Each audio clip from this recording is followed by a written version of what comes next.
Hey guys, so I am going to discuss the do's and don'ts of backpacking. I'll start with all the do's. So everything I'm going to say right now is all the do's of first time, second time, anytime, long trip, short trip, backpacking. Do pack a little notebook, like a small pocketbook, like that big would be perfect. Then, especially waterproof would be great. You're going to use it all the time, whether you're writing down notes or ideas or destinations, just anything. It's just great to have. Get a rain cover, but that kind of goes without saying. Plan your trip out in advance. You don't have to plan out all the details, but definitely plan where you're going to sleep. As much fun as it is to oftentimes when you travel just kind of wing it, with backpacking it's not super great to do that because you can get stuck. So definitely plan out where you're trying to get to or around what area you can sleep, or where you're going to be staying when you're backpacking. And get a map. If you're in a city, get a map, and if you're in nature, especially get a map.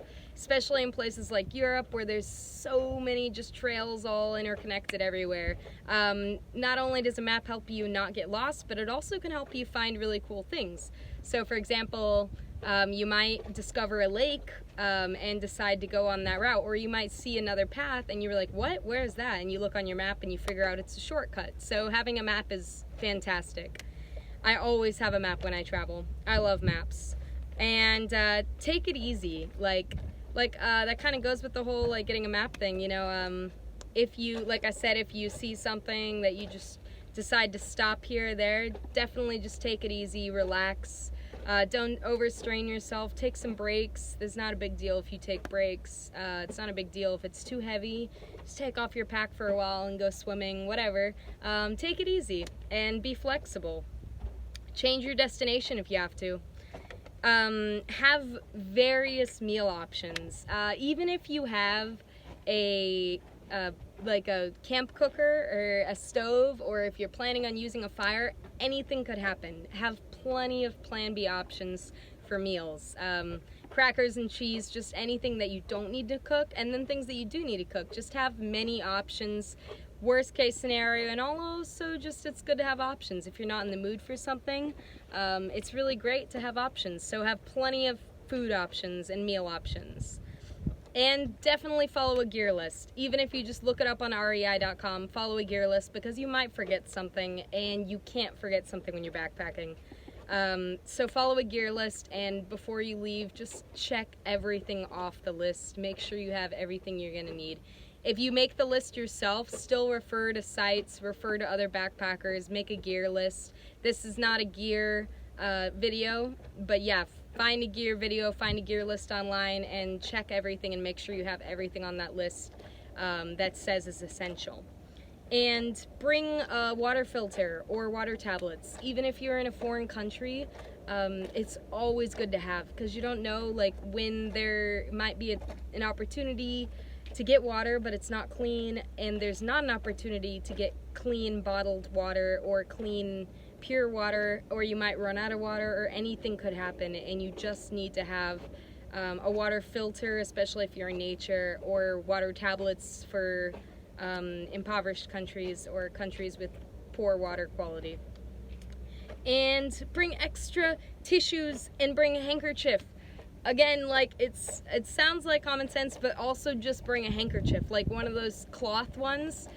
I've been in situations where I've had to use it, and I didn't want a tissue because I ran out of tissues, or I didn't want to use the tissues, or they're at the bottom. Whatever the case, having a handkerchief comes in handy, like a little piece of cloth. You're going to use it for either disgusting or emergency things. It's good to have. Just have a handkerchief.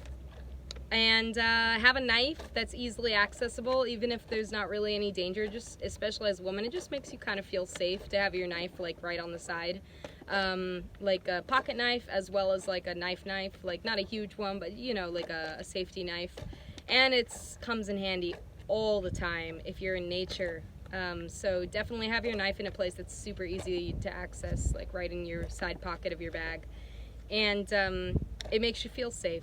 Be loud. That's another thing. That goes for if you're in nature in America. If you're as much as you want to enjoy, and it seems kind of counterintuitive, and you want to enjoy the environment, being loud in places that are known to have bears can scare away bears and other wildlife that you really don't want to mess with, like that you don't really want around your camp and stuff. So be super loud when you're around your campsite in most situations. Again, this is not all case scenarios, but often that will definitely help to scare away some of the wildlife that you don't want around you. And if you're in a city, maybe kind of play it by ear, maybe not be so loud. Maybe be loud. Maybe be loud because you want people to know that you're there, you know what I mean? Like, just be city safe, be city conscious and common sense when you're in a city, whether or not to be loud in different situations. Bring a book or a journal. My don'ts, I'll cover the book again, but bring a book or a journal. Emphasize the A there. A book or a journal, especially the or. Did you hear the or? Yeah, if you're a writer, bring a journal. If you're a reader, bring a book. If you must bring both, a book and a journal. And now the don'ts. Yay! So the don'ts is do not bring, I'll just skip to the book part. Don't bring books, plural. Do not bring more than one book. I don't care how big of a reader you are and how fast you finish a story, don't bring more than one book. Just don't. First of all, you're not going to have a lot of time to read, and even if you finish that book, you can easily find another book if you're in a city and you're like backpacking around like you know, a country. Then you could easily find even an English book in a hostel or a hotel or whatever. You're going to find another book. A friend will give it to you, whatever.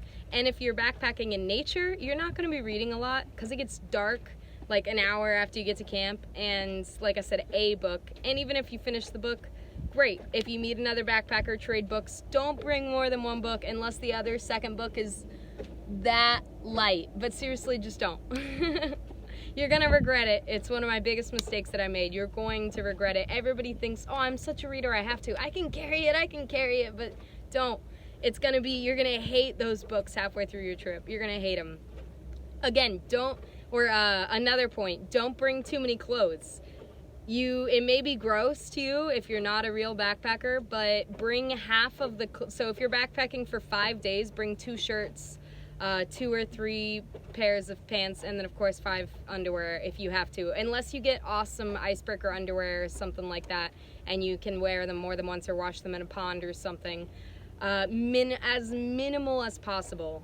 So if you're backpacking for a month, seriously pack 1 week of clothes or less, like 5 shirts, 4 shirts, 3 pairs of pants, that's it.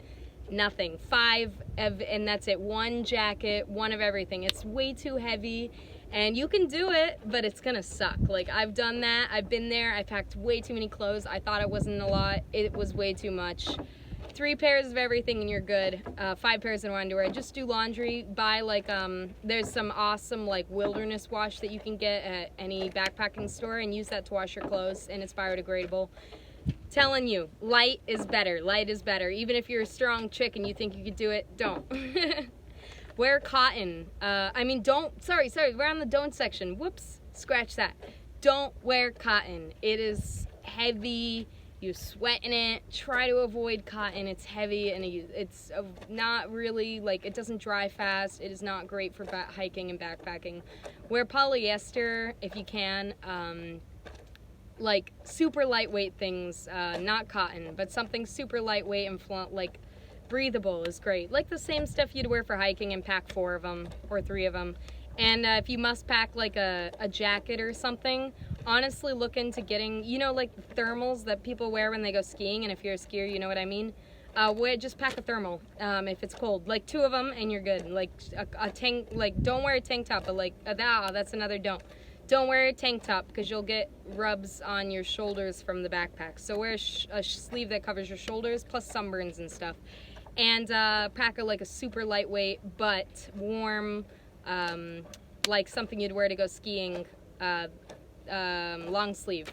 And like a super lightweight like rain jacket and lightweight sweater, and that's it. And a beanie. You always need a beanie, but definitely. So don't pack too many clothes. That was to wrap that up. Sorry about all the tangents.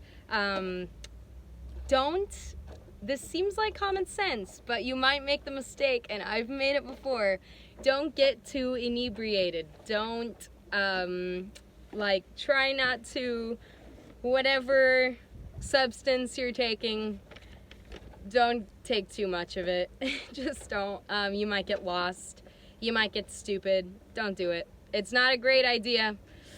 Don't have no shelter plan. Like, don't try to wing it and just say, well, I think there's 2 trees over there. I could probably set up my hammock, because what if there's not and you don't have a tent and you try to sleep on the ground and it starts to rain?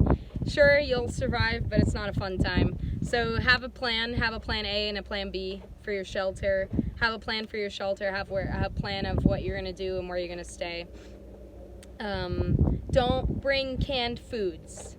Don't do it. They're too dang heavy. As much as, like, get the bag of beans. Don't get the cans of beans. It's too heavy. Don't do it. Don't have a water bottle. Or have one that hooks onto you just for drinking right then, but I still say don't have a water bottle. But that's a personal preference. Have a water bladder, not a water bottle. It's personal preference, but it's my style. Everybody has their own style. I think it just takes off some extra weight, and you're not having something hanging off your backpack banging against you. You got a hose right here you can just drink out of. Water bladders are great. They fit like 3 liters of water versus having a water bottle that maybe fits like 1 liter of water, but then you got to keep refilling. 3 liters of water on your back is great. Don't get lost. That's definitely like a don't get lost. That's terrible. It does not feel good. It is super unpleasant. Don't get lost. Don't leave trash around. First of all, because the environment is amazing and we should save it. Second of all, because of bears and raccoons and everything like that. So don't leave trash around. It's not a good idea. And it's bad. And don't overstrain yourself. Don't book too much to see, and don't plan too far of a distance on your first time. Just think about it, like, plan according to your personality. So if you're the type of person that can push through cramps, then maybe make the first day the longest distance and then push through the cramps on the following days.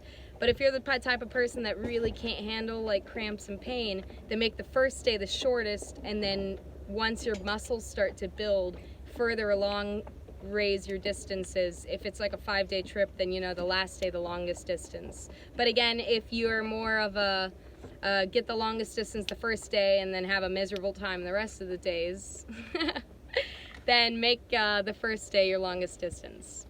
That about sums up the do's and don'ts of backpacking. I hope you enjoyed it. Have a great day. Bye.